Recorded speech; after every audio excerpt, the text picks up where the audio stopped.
glad my wife came to kind of dilute the male to female ratio, so that's kind of great. So thank you, Rebecca, for being here.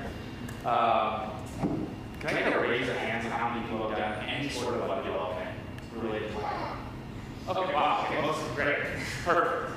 Have any of you worked with any web development frameworks, React or Svelte specifically? You, okay. People who didn't raise hands, what have you guys worked with? jQuery, goddammit. jQuery, Vanilla.js, and Angular. My man, okay, excellent. JavaScript, Bootstrap, HTX. There you go. You're on the forefront, my man.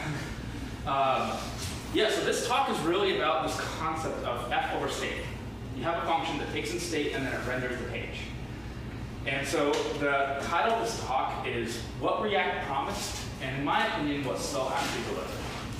However, upon further review, I think a nicer title of this talk is What Can Be Unburdened by What Has Been, quoted by Kamal Harris, quoted by me. For anyone who doesn't get that joke, there's a Michael Scott reference. I'm sorry. Okay. A little bit about myself. My name is Peter Chvenko. Name is spelled P-E-T-R, not P-E-T-E-R. And that is because compression is intelligence. So I'll let you figure out what am I. Right now, I'm the co-founder and CEO of Dispatch Robot AI. We're a startup that hopes to really revolutionize the way logistics is done. Fundamentally, the fundamental problem in logistics is figuring out which box goes in which truck, and we're building a digital platform that does this in real time and automatically. Previously, I was a founder and CEO of a trucking company where we tried to marry tech and trucking into one. And then lastly, nobody actually cares, so I will move on, because this is not a place for resumes, and I don't think there's any LinkedIn recruiters. I used to work for LinkedIn. Oh, there you go. I used to work in logistics software. Excellent. Okay, I'm sure we could talk maybe after this. Curious if you know some of the place I work. Keep going. Sweet, okay. So before we kind of dig into like React, Svelte, and etc., I think it's important to ask ourselves, why do we need a framework? I heard some people said they work with raw JavaScript and HTML. And I'm going to use React Explorer 6. React Explorer 6? Internet. Oh, Internet Explorer 6. Hats off to anyone who supports that. I'm going to use kind of a cliche example of a counter throughout this entire talk. And I think it's a really simple example, but it kind of highlights the necessary of frameworks. So, old school JavaScript, let's type this out. I'm typing this in real time, by the way. Okay. So we have a script tag that generates a variable called count, and then we want to basically display that JavaScript variable in our markup somehow. And the way this is typically done in native JavaScript and HTML, not using any kind of frameworks, is something like this. We define a variable, it's a joke. Yeah, you can have a mic. It's not working? It's not. God damn it, Joe. Look at this guy. This is the If I whisper, no one will hear me interrupt you. My bad, I screwed that up, huh? So here we are, we're defining the variable.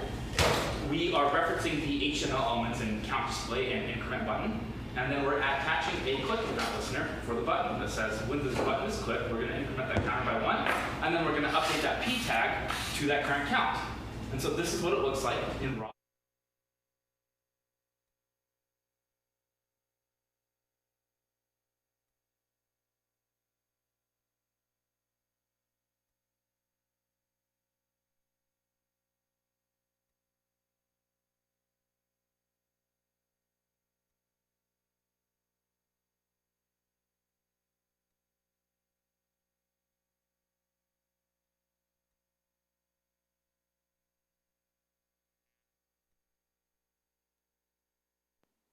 One thing comes out.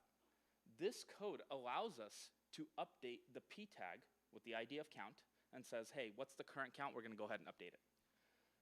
An obvious question comes up. What if count is not updated explicitly by us? What if it's some kind of API call that updates the count? How would we actually update this count? Well, we can't. And the code that does that would actually look like this. And again, so doing a little typing animation so that way things aren't so scary up front. But we're going to do kind of the same things.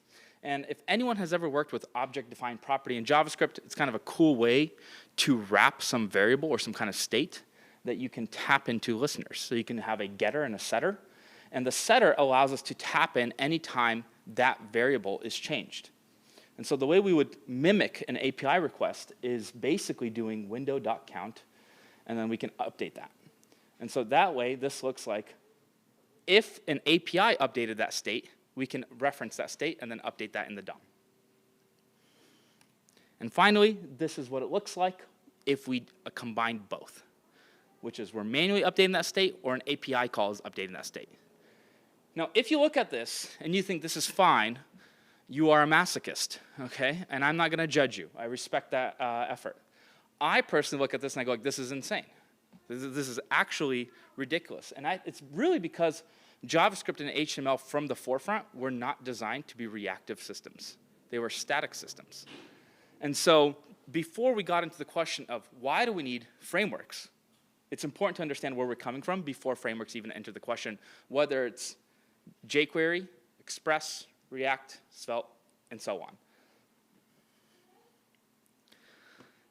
If we go back to the promise of this talk, which is F over state, what we really want is we want some kind of black box function that says when state is updated, go ahead and update that markup.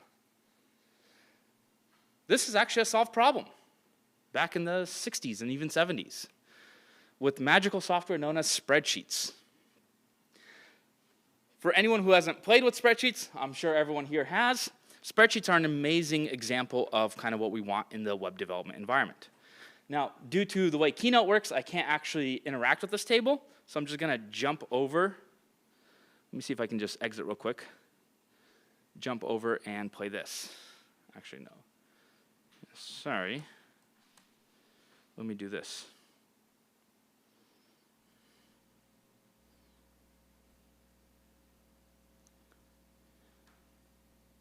Here we go. Nice. So pretty simple. If I update quantity and I go 10, we would expect total to be updated. That's because we can have a variable here, we can have a variable here, and then we can have a dependency right here that's always automatically updated. Anytime state is changed, the rendering is updated. Like, this is pretty freaking cool. Why is it so complicated in web development? I'm going to go back to, let me exit this, put this back on my screen, and go back to our talk. So spreadsheets is, in my opinion, the state of the art for managing state that takes in a function of state and then updates it. This is where we got React. Prior to React, if anyone has ever used jQuery to update HTML, this was kind of the state of the art, and then React came along. And I remember watching this a really amazing talk given by the Facebook engineers who created React, and specifically JSX. When people talk about React, they often talk about JSX interchangeably. React would never have been successful if it wasn't for JSX. I have a link for this at the end of the talk. It's really a rather incredible 1 hour and 10-minute talk given by the engineers who made React. So let's see how they solved this problem. Well, let's take that same exact count example. We're going to import React. We're going to create a function called counter. Now, with React, we have to use something called hooks. This was introduced, I forget in which version of React, but it's kind of the status quo present day. So we have count, use count, we have count, set count, and it uses a hook called use state. We have a handler that sets count to count plus 1. And then we return some HTML markup right here, which is count, and then when the button is clicked, we increment this. This is the kind of the quote-unquote the state of the art. However, I think I want to guide everyone's attention to use state. This is one of many callbacks in React. In fact, what was promised of F over S, the reality is it's actually this. Use state, use effect, use context, use reducer, use callback, use memo, use ref, and more. I haven't even introduced all the hooks, by the way. That's kind of insane in my opinion. And it's really because React operates on this idea of a virtual DOM. And I want to jump into a link here of how virtual DOM works. And this is a slide taken from Rich Harris's talk on React and Svelte, but I want to show it here. So we have the same example, except now we have a counter and a HTML input. And we have handle count, handle input, and then we return some markup right here. And this is all working. So if I go hello world versus, what's the group called, Joe? Python something? There we go. Like that's pretty cool. Oh, I spelled user wrong. There we go. And then if we click count, where's my mouse? There we go. It works. But if I refresh the page, what React is actually doing behind the scenes in a virtual DOM environment is when I change this thing, it's going to go down the entire DOM tree, and it's first going to say element div. Has that changed? No. Class name app, has that changed? No. Children, element h1, has that changed? No. Children, text, has that changed? Yes, go ahead and update it. That's the red and blue that you see right here. So React always keeps the virtual DOM, the previous state, and then the new state you want to update. Has element input changed? Yes, okay, we're going to update that. Has element button changed? Yes, we're going to update that. No, we haven't updated that. Has text changed? No, we haven't. So when we click here, clicks 1, we can see that now React does that. And anytime, even something as simple as a single click, React has to go down the entire DOM tree and compare every single element to update one thing. This is kind of the fundamental bottleneck of a virtual DOM environment. Let me go back here. Let me exit this. Joe, is that me? Okay. Oh, okay. All right. Let me know. So fundamentally, the virtual DOM is a process of reconciliation. We had old state, we have new state. How do we figure out how to update that state? But what's even worse is in that example that you saw, which is we declare a function that has all these functions inside of it, like set counter, set input. Anytime you update that state, React actually redeclares those functions inside itself. This is a hack. Sorry, I didn't do a good job of that. This is a hack, okay? So what is the solution? And it's like the fundamental problem is how do you tell something it's changed? And in JavaScript, we have a really simple thing. In fact, in most programming languages, we use the assignment operator. This is a little meme I came up with. I'm probably on the left side of the meme, but that's okay. I still get the same answer as the right side of the meme, which is instead of using all of these callbacks, why don't we just use the assignment operator to tell when something's changed? Enter Svelte.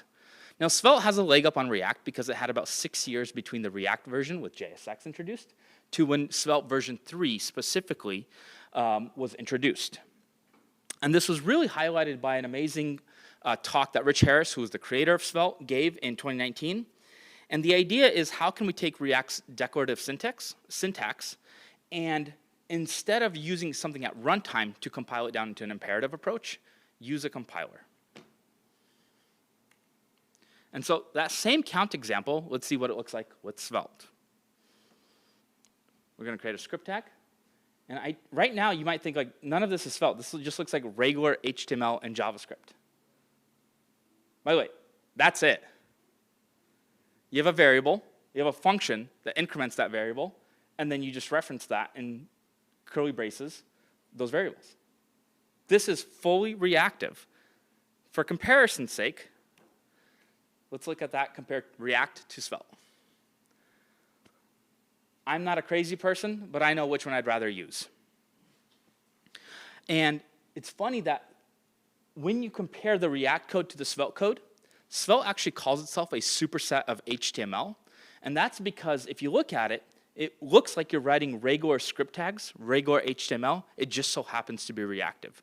Versus when you write React, you're writing fundamentally React code. You're not writing HTML, CSS, or JavaScript. And one of the taglines that Svelte uses is compilers are the new frameworks. Instead of making something fundamental at runtime of a framework technology, make it at build time. And instead of putting JavaScript into HTML, what you want to do is actually put HTML into JavaScript. Sorry, yeah, putting JS into HTML instead of HTML into JavaScript. So our goal as programmers is to write declarative code and then have that code be compiled down to imperative, efficient code. And I can actually, let me pull this link up right here. And we're going to look at a Svelte component. So this Svelte component is very similar to that React one that we saw, which is we have a counter, we have an input. And so when we actually, rename this, pretty cool, and then we can click, and it works. Here we have Svelte code. And in fact, instead of on input and handle input, we could actually delete this.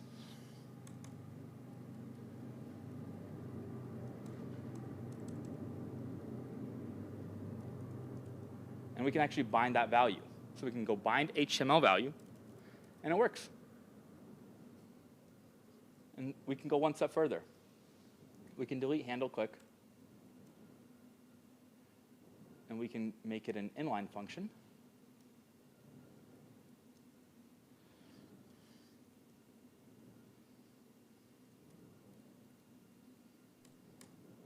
There we go. And now it works. I mean, what the hell? That's pretty great.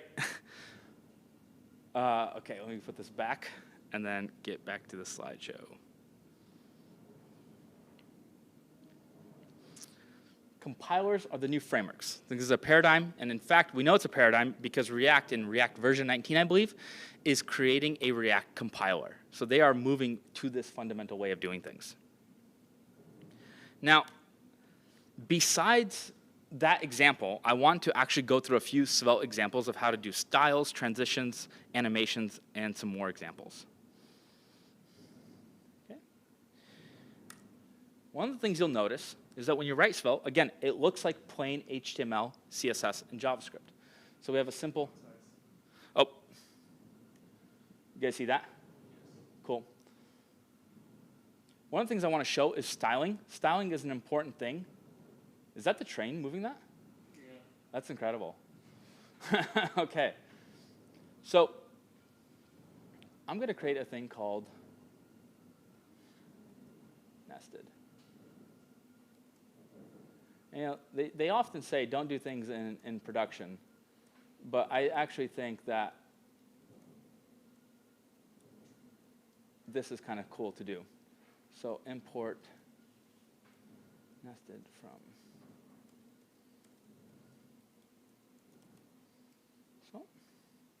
And in nested, let's imagine we have a style tag.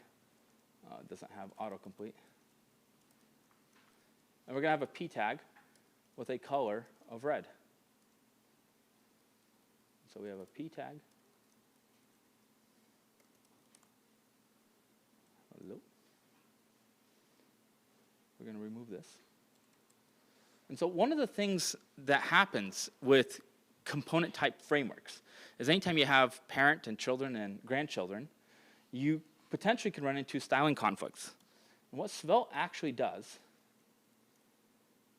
is it can figure out, with no class names introduced, when you have a child component with a style of, with a HTML tag called p, and a style component of color red, and you import that, it is localized to that child component with no extra HTML classes.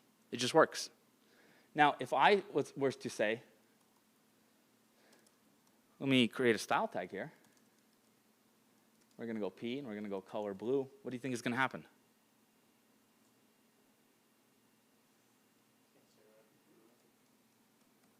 Blur, blue, I mean. It's going to say red. That's pretty freaking cool. And that's because if we actually look at the inspect element here,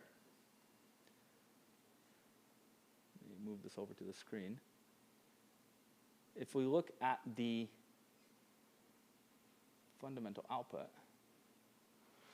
and we look at this, Svelte actually generates class names on the fly during compile time. Oh, sorry, jumping all over the place. You don't have to do anything. Now, if we, let's say, remove this, it actually has no styles. So even if you don't declare styles, the child component is completely referenced in isolation for styling. Now, let's say there are situations where you want to handle both, regardless of the component hierarchy, you can do that. A couple more things is reactive assignments. We've seen this already. One of the magical things is going to be, well, we made just this like simple one-to-one dependency, as we saw in the spreadsheet software, where you basically have a column and then that column can depend on something else. You have these dependencies. And Svelte introduces this concept of dependency using a labeled statement. Is anyone here familiar with labeled statements in JavaScript? Okay, it's a very esoteric thing, but Svelte hijacks JavaScript's native dependency. So you can create a variable called double with this $ operator. This is actually a regular JavaScript feature. And if we have, let's say, an H1 called doubled, we can just go doubled. Like that.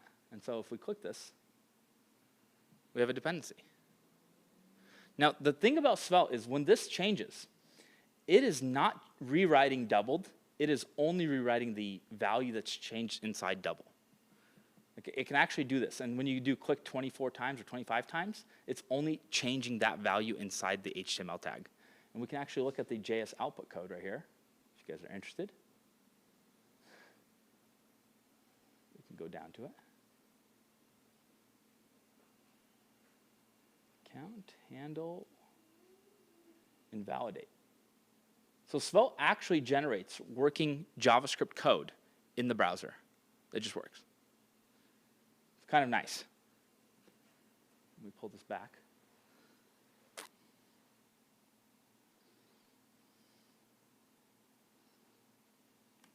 Okay.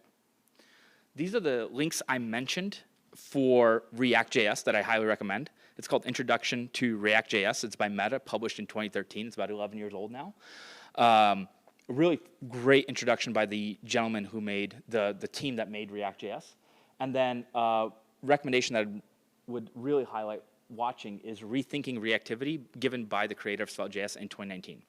Now, Svelte is going through this kind of change where the version 3 and version 4 of Svelte, which is what's released today, they introduced this concept of reactivity in Svelte components fundamentally.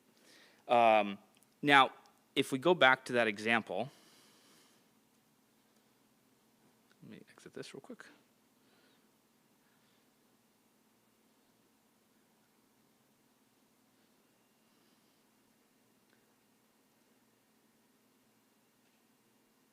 It's kind of amazing that a simple assignment operator in JavaScript lets it be reactive.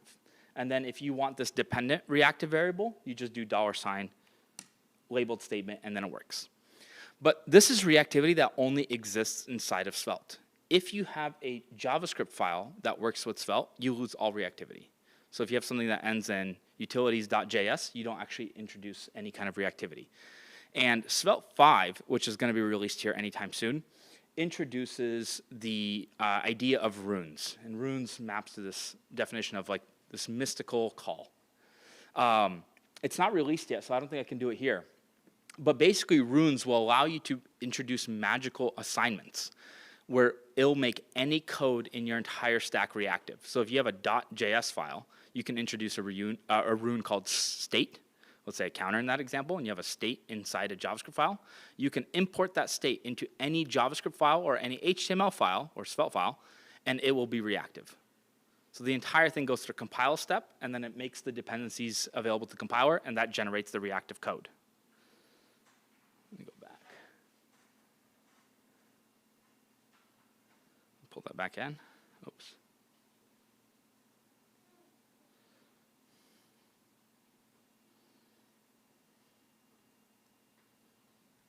Questions?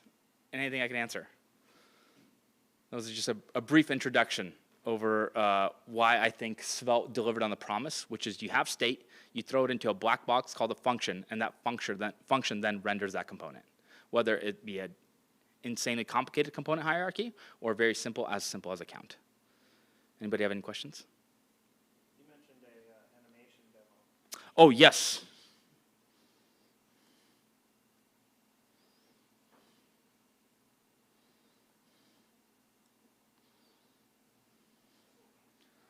So one of the things Svelte also incorporates is animations inside of the library. We're going to go to some of these. You know what? Instead of doing that, I'll just go. We'll delete everything. Here's a decent one. So a very simple one is fade, or fly in this case. And so we import fade and fly from Svelte. Svelte has a native transition library attached to it. But it's very easy to actually write your own custom HTML or Svelte CSS animations, because it's really just a function that takes in a tween value of 0 to 1, and then you can decide how to animate something. But in this case, we're importing fade and fly, and we have a single Boolean value of is it visible or not. Then we have a checkbox, which binds the checked state to visible, so that way we can just change it on the fly. And this basically says, if it's visible, on in, we're going to fly y 200 pixels, duration of 2000, and on out, we're going to fade with no parameters. We're just going to use the default parameters. And so obviously, if we click this, it fades out. If we click it again, it flies in. This is all it takes to do. And more importantly, by the way, it's important to know here, these are not JavaScript animations. These are actually CSS animations, which are much more performant. But what's really neat is automatically, when you click on something and you change it, you can actually, let's do this.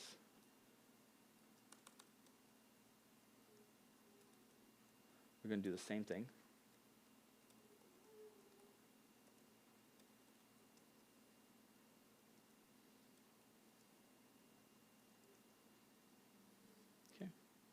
So it's going to, sorry, there we go. We're going to fly in and fly out. It's a cancelable element. So it doesn't have to complete the animation. It actually will start triggering the animation before it's even done. And then we can go into, here's an idea of custom animation. So you can just declare a function. This is a typewriter one. Svelte gives you these props, duration and tick in this case. And then if we make this visible, this uses JavaScript, it'll do a typing animation. So you can leverage Svelte's existing, the way they do it is you can leverage it, and it basically just gives you a callback function that you can reference, and that callback function has the parameters of the animation that you want to do. And then you can just do whatever you want with it. So we can do something really nuts like this. So here's we're going to import the fade animation. We're going to import elastic out for the easing. And then for the spin function, this is completely custom. You have duration. And for anyone who doesn't know, you can just do, anytime you have keys and values that are the same, you can just make them referenced once like this. So that's what that's doing. Duration is basically the same as doing this. You have the key duration, you have the value duration. So Svelte passes in a node, and then in this case, the only option you're referencing, because you're doing a JavaScript spread operator, you're passing in duration. And then you have this CSS function, which takes in one variable called t, which is a variable of 0 to 1. And then you can just do a bunch of things that you want with that 0 to 1 animation. And so what this looks like actually is, if we make it invisible, it fades out. But if we make it visible, it does this. And this is all the code that does that. I mean, anyone who's had to do this in production or with any kind of framework will probably know how much work this takes. And it's very declarative and easy to work with.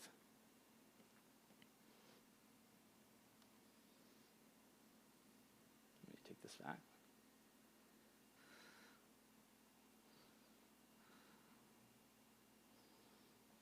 Go back. So that's my talk on function over state, what I think React promised, and what ultimately Svelte delivered on. Thank you. And if there's any other questions, I can answer those as well. Yeah. So from the perspective of unit testing, how well is that supported with the parts where Svelte has been integrated into the script? So if I want to put all the script portions outside of the or outside the templates, I'm sure. But I want to make sure those are well tested because I'm not creating very complicated little functions and algorithms. What's that look like in Svelte? Is it that good story? Is it kind of interesting story? Yeah, so the question is, how could you handle unit testing inside Svelte? So here's the crazy thing. I don't test in production. I just ship, okay? Sorry, guys. Don't shoot me. But Svelte has an SSR mode that if you want to do some kind of assert, which is a value should be this when passed in this kind of state, you could easily do that on the server side before sending it up to the client. So because it's fundamentally JavaScript inside HTML, what they do is they just do string concatenation of the rendered JavaScript and the HTML state, and then you could do all your unit tests on the server side if you need to. So all of your Svelte components, it's as simple as instead of saying import app from Svelte, you would do import app and CSS from Svelte in SSR mode, and then you could test the entire state of your app right there. And it's fundamentally decoupled too. So if you're using SSR for unit testing, which is how I'd probably do it, you don't actually have to use SSR in production. You can still use the client-side generation of Svelte components. Does that answer the question? Okay. No, yeah, that's great. Good engineer who unit tests. That's not me. The bell curve?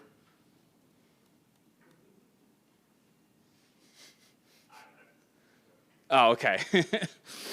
Yeah, it's pretty nuts that, and React is obviously orders of magnitude more popular than Svelte, but I think it's really only because of the context of when React was entered into the marketplace and what was the alternative. And at the time, jQuery was really the most popular way to update HTML state from any kind of JavaScript variables, especially in introducing the concept of AJAX. So you have some kind of API call, you get a response from that API call, and then you need to update some HTML. React felt like a godsend compared to that. However, because it's doing all of its content and state at runtime, naturally redefining the entire component, and when you introduce component hierarchies, if you have a parent component that gets updated, but none of the children component get updated, all children get updated because the parent was updated. React does this on any update. And so they didn't really do a good job from a performance standpoint of just updating the state that requires that state to show that it's been updated. And so in the spreadsheet example, imagine you have one variable that changes in the spreadsheet. What React is effectively doing is re-rendering the entire spreadsheet every single time, instead of re-rendering the dependencies that depend on that change. But personally, I think, you can't marry yourself to kind of like frameworks and optimizations and libraries because that's like a shifting landscape. Svelte may not be here in 10 years, but I think the important thing about when you write a Svelte component, you're fundamentally writing HTML, CSS, and JavaScript. It just so happens to be reactive. And so if you are learning web development, especially for junior devs, you want to know the fundamentals really well. Svelte gives you that versus React makes you write React code. And I think that's a huge fundamental difference between the two kind of surface level interactions that you have with them.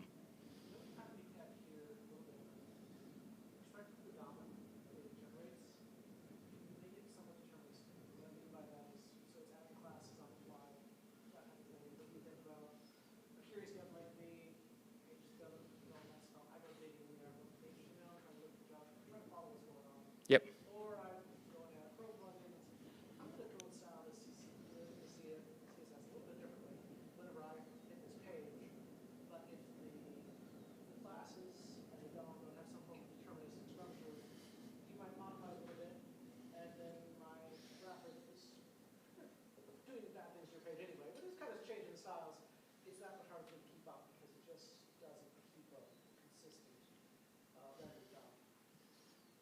Great question. Let's do it in production. And all that stems from what I was seeing in auto-generated class, and I thought to myself, I would want to auto-generate it, but I want to give it some form of prefix naming so that I knew it had some. Yeah, absolutely. Let's go to this exact example. So in this case, we have hello world with no class. And let's say you wanted to have a class name that is deterministic. Let's say, header tag. If you do this, and again, anyone who's written HTML, CSS realizes that this is literally the way you would write normal CSS. So if we inspect element on this, and we look at that, you have your class name plus the automatic Svelte generated name. The Svelte generated name is used for isolation, not for referencing in any capacity. So you would never actually reference the Svelte custom class name. You would only reference your descriptive class names that you have. So I personally use Tailwind CSS in all my projects, and anyone who's ever used a utility type of CSS library, you just declare whatever you want, and then it generates that style sheet, and then it works. That's how you would have that deterministic approach for styling. Yeah. Question. Yeah. So you mentioned the way React figures out what to re-render is Yeah. reconciliation, like kind of cross the tree to dip it. Yep. How does Svelte do that? How does it target like a specific element to re-render? Yeah, so when you write code in Svelte, the compiler actually takes all of that code and then writes the custom bindings for you. So imagine if you were tedious enough to write your own JavaScript and HTML to say that when this span tag inside this h1 tag gets updated, I'm gonna write the code to update that. Svelte, Give it an ID is what I would do. yes, Svelte does this automatically for you.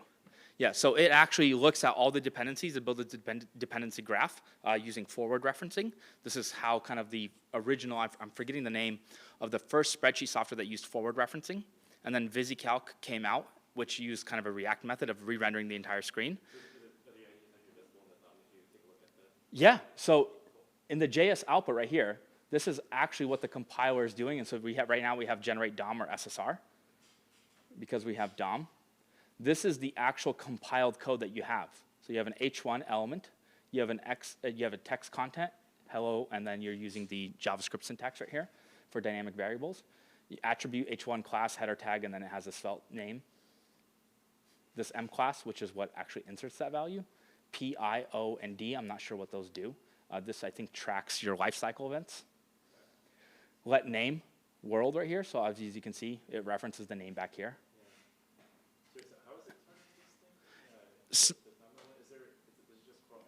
Does if you scroll up a second, Yep. does it just use that CSS selector? This is it.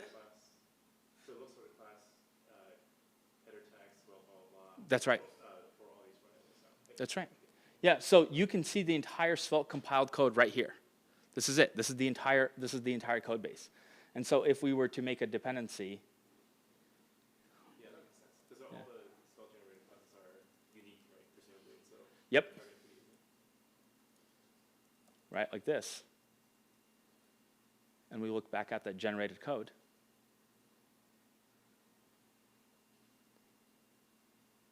You can obviously, it's added the text name, the input, and then more importantly, right here, this dirty flag that it has, that when it needs to change, it will set the input value. Now, if we set the input value, if we find that function, it's going to be in here somewhere. Let's look for it. Okay, there you go. It's an internal Svelte call that it's referencing to. Yeah, but it literally is writing, the output is raw JS and HTML and CSS that you would normally write yourself if you were basically a god tier programmer. It's kind of incredible. Well, I mean, compilers in themselves are incredible, honestly. You guys could do it with like 40 IQ. It's great. Yeah, one of the things that I learned later in life, starting my web development journey back in 2013 when I was working with PHP and jQuery at a previous startup. It's something I didn't know at the time what the naming was, but learned over time, which is this idea of declarative syntax versus imperative syntax. You want to tell a computer what you want versus how you want it. And a compiler basically converts what into how, magically. Granted, things can go wrong in that case, but when's the last time anyone has written assembly? Unless you're super cracked, by the way. Assembly is very much how, and then with the introduction of C back in it was in the 60s, I believe, C was very much what and how, and then you could still see your compiled C code in assembly. But I'm a web developer, so I'm so far removed from the abstraction chain of what's happening on the silicon that it's like the fact that I have to worry about how at the highest levels of abstraction is kind of, in my opinion, insane. Like we're already dealing with JavaScript code, which the JavaScript runtime is handling inside the browser, and the browser itself is compiled code, which then gets working on the silicon. And then at the highest levels of abstraction, you're still dealing with imperative code. To me, is absolute insanity. Yeah. Anything else? How does Svelte interact with other JavaScript libraries like Axio and Server? This is actually one of the greatest things about Svelte. So if you look for any kind of library, charting library, some kind of tooltip library, for React, you have to look for a React-specific implementation of said library. So you might have a native JavaScript library, and then someone has a ported version of that in React. Svelte allows you to work with any native JS library without any kind of Svelte-specific syntax using something called this use action operator. And I think if we find it here, right here, the use directive.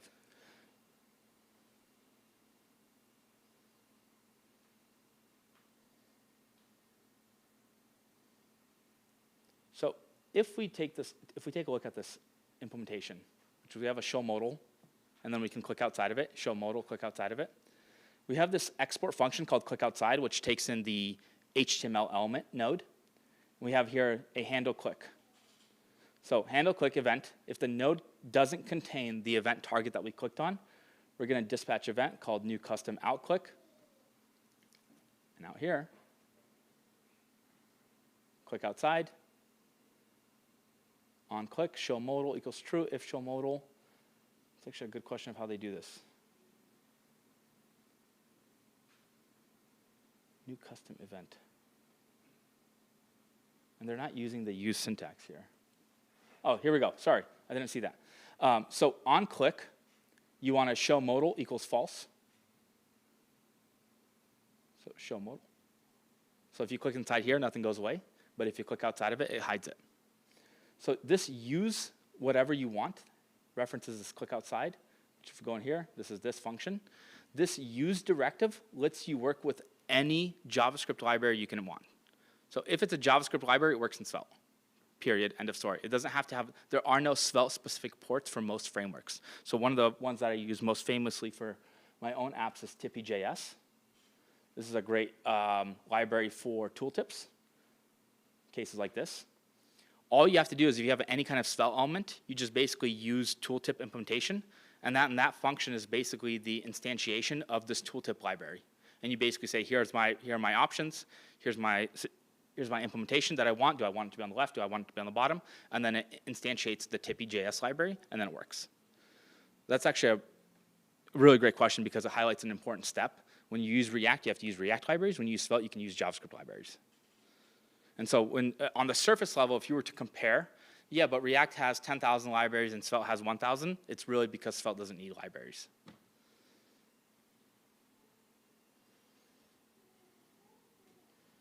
Anyone else? Sure. Yeah, and I can actually even give a demo. So Dispatch Robot AI is the name of the company.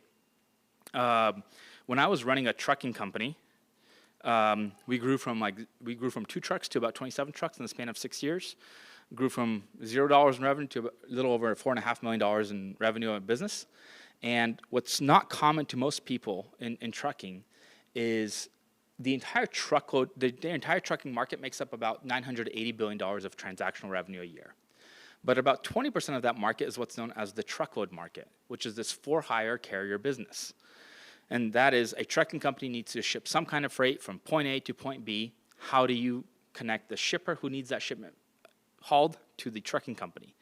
And there's this entire intermediary chain that happens.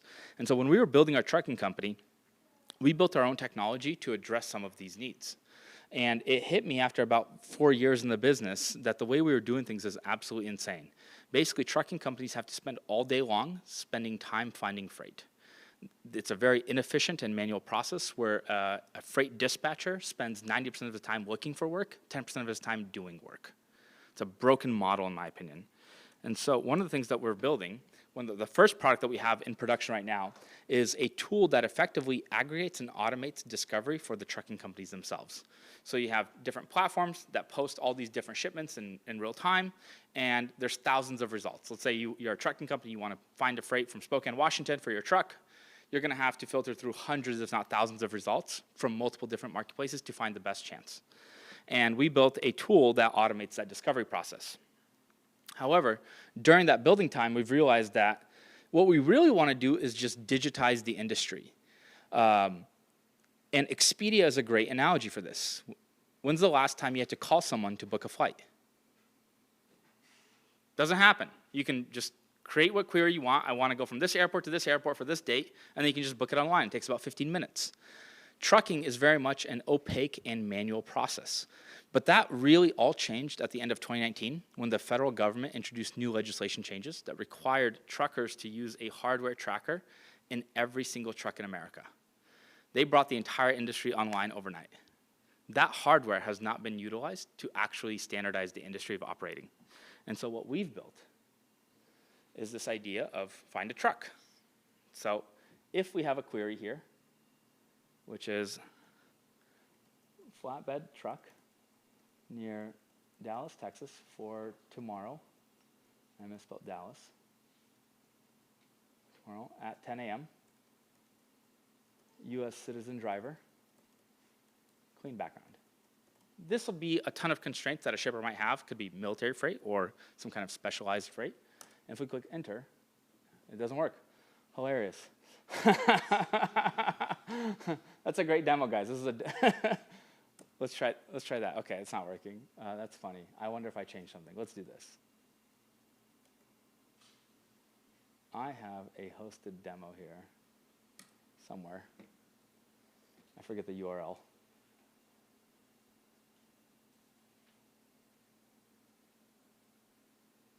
There we go. Let's try this.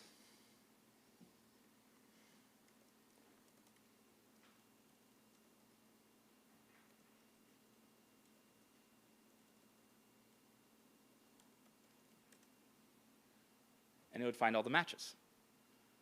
In real time, you see exactly which trucks are available, which companies are available. Obviously, you see I'm using tests, so this is using a demo version of the software. We're incorporating with real truckers and real locations. But you could basically take a subset of these guys and say, hey, I'm only interested in maybe these, and then I'm only interested in these. And then you would be able to create real-time bids right from here for these multiple carriers to submit a bid within a certain kind of auction window. Or if you click on one directly, you would actually be able to look at the truck, their safety score, their information, how many trucks they have, how many miles they do annually, make sure their insurance is compliant, and then actually book the truck right away. So what the new product that we're launching right now is effectively connecting shippers and brokerages, which brokerages are the middlemen, and giving them an ability to use their existing trusted network of carriers and digitizing that data. So that way, instead of using freight marketplaces to find some new carrier that they've never worked with in the past, they can utilize their existing carrier to see if they have a truck in that area.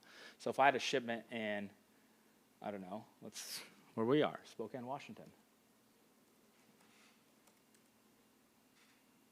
It would show me my entire network of trucks here in the Spokane area that are close enough for my shipment requirements. And so the analogy that we say is we're building Expedia for freight. It's an entirely manual process. About $200 billion a year gets transacted every year by phone. It's absolutely insane. So that's Dispatch Robot.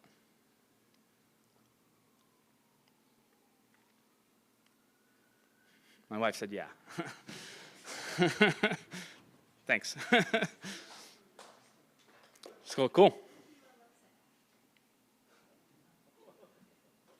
Yeah, well, thank you guys for coming.